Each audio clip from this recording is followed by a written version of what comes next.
the fuel tank trailer. But she's got more problems than just the fuel tank. So, when I built this thing, I wired it with Cat 5 cable. Okay? And not even like stranded Cat 5 cable. Solid copper Cat 5 cable, which cracks when it vibrates. And I know what you're thinking. That should have worked fine forever. Yeah, I'm with you. But for some reason, it's always breaking. So we're going to get this pulled out and replaced. I do like this little doodad thing here they got for their lights. I don't remember what goes where. We have one problem in that this particular plug has broken off, and when it broke off, we lost running lights or whatever that was. So I think this is wired primarily like normal lights here. You got left and right, which is, I believe, yellow and green. The dual black, which is ground. And then, I'm missing one, aren't I? Yeah, well, anyways. The blinky bits don't work. That's not true. One blinky bit works, and the stoppy flashers work, but not the running lights. So I got one of those Harbor Freight trailer rewiring kits, about 15 feet long. So I'm going to thread new wires from the back all the way to the front and hook her up that way, because I ended up using this so very much more than I ever thought I would. And you can see everything's all bent down here. Anybody who's watched our, oh that's right, I don't put that on video. If you're our Facebook friends on the Nelson Studios Aldergott Summit Tours page, you've seen this trailer with those springs buried up into the frame. Oh! Class. Look at that. Yeah. I'd love to tell you that I know when, where, and how that happened, but I don't. Anyway, is that welded on? Yeah, it's welded on. Well, if it's welded on, I'm not going to worry about it. Just the dust shield. And at one point I checked to make sure there wasn't just vanilla ice cream in that. And I think it's fine. But anyways, yeah, let's get this thing wired up. This classy piece. Oh, a vintage Ford engineering.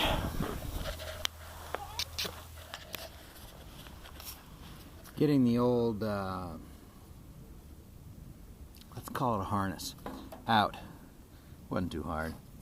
It just involved a mess of like circus contortions. Look at this. That's some quality work right there. Now we gotta feed that rat's nest all the way back through. And it's kind of hit or miss as to which direction I should go, but I think I'm coming from the front. And I don't want to cut anything down until I get it all the way back here. This harness they've bundled, you know, left, right, right, left, depending on how you got it wired, together, two separate. So this is clearly designed for just a little crap trailer like this one.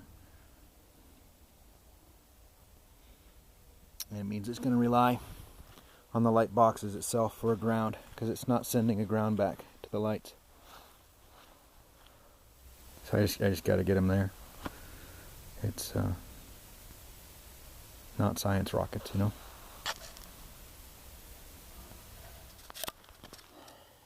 Now that I've run the harness, I want to go back to the beginning and tie it down so that I don't tug anything forward. And I'm going to go ahead and just use, I don't know, I guess Ford, when they built this, thought it might be attached to a Tesla and sent into outer space, because this wiring harness is tied down in like a gajillion spots going all the way back with these little bent over tabs. Let's hope they work again. It'll be at least time number 3.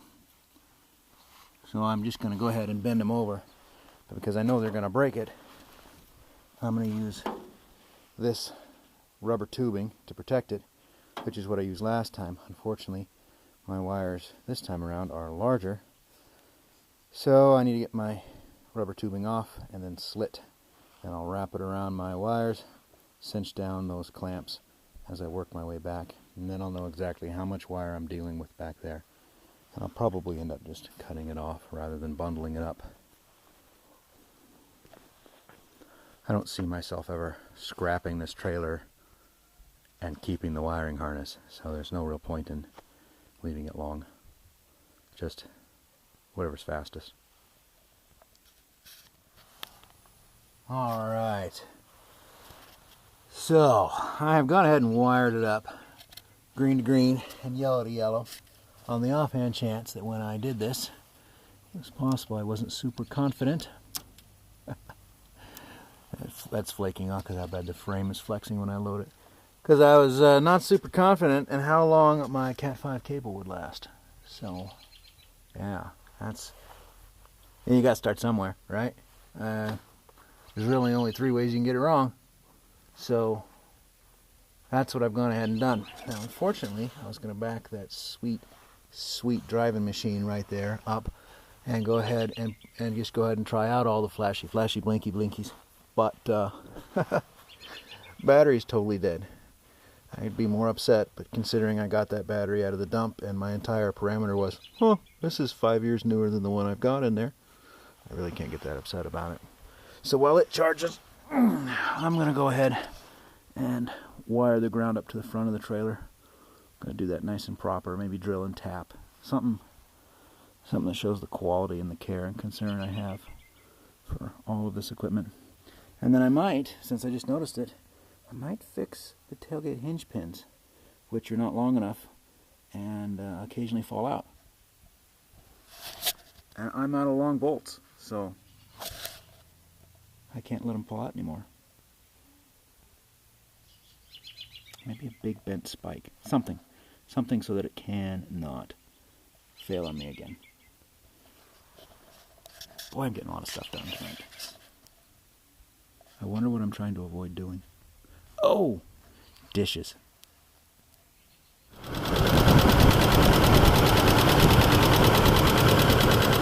The clatter means quality. They even start with the same letter. So I got this all done up nice and pretty. I may or may not clip those off just to irritate folks who can't stand to see zip ties untrimmed. I have drilled and tapped right there. After drilling right there and getting too close, and then I decided it'd be better over here anyways, so I'm just going to say that I meant to do that, not that I'm asininely tired. So I think the best we can do is bring the beastie over into place and turn the blinkies on and see if we get any joy. An unfortunate development. This has got this little protective cover around it, right? Nice. But this has a protective cover around it too. So if you're going to build a universal whatever, then you need to leave that protective cover right there off. But have no fear, snippers are here. We'll get that taken care of and get them plugged in. I don't know, it's the first time the rodeo is running in a couple of months. It smells like burnt firecrackers. You think that's a good thing?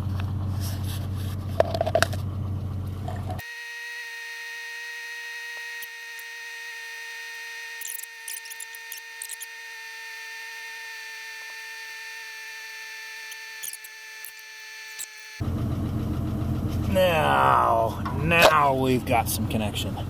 All right, what do you want to bet? Let's start with lights, headlights. Ooh, ooh, ooh. I see something. I see something. We're already ahead of the game where we were before. Alright. Alright. Well, I got it dimmer. That's where it's supposed to be for running lights. But you'll notice the definite lack of blinky blinky.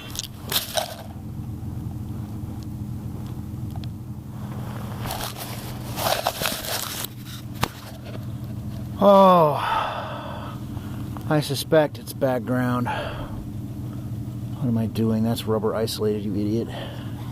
What have I got that I can... You can just barely see it trying to flash. So they're trying to ground out through the turn signals.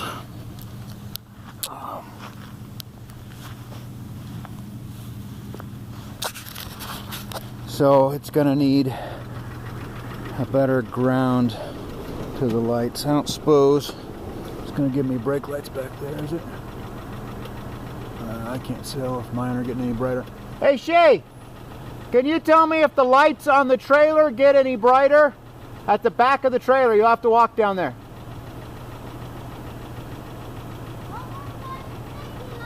Are they both on?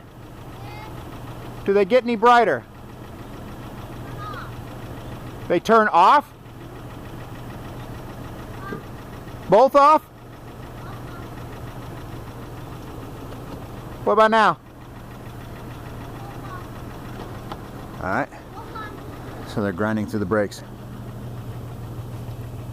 Grinding. These headlights aren't. Grounding. This headlight is smashed in. Yeah, that's fine.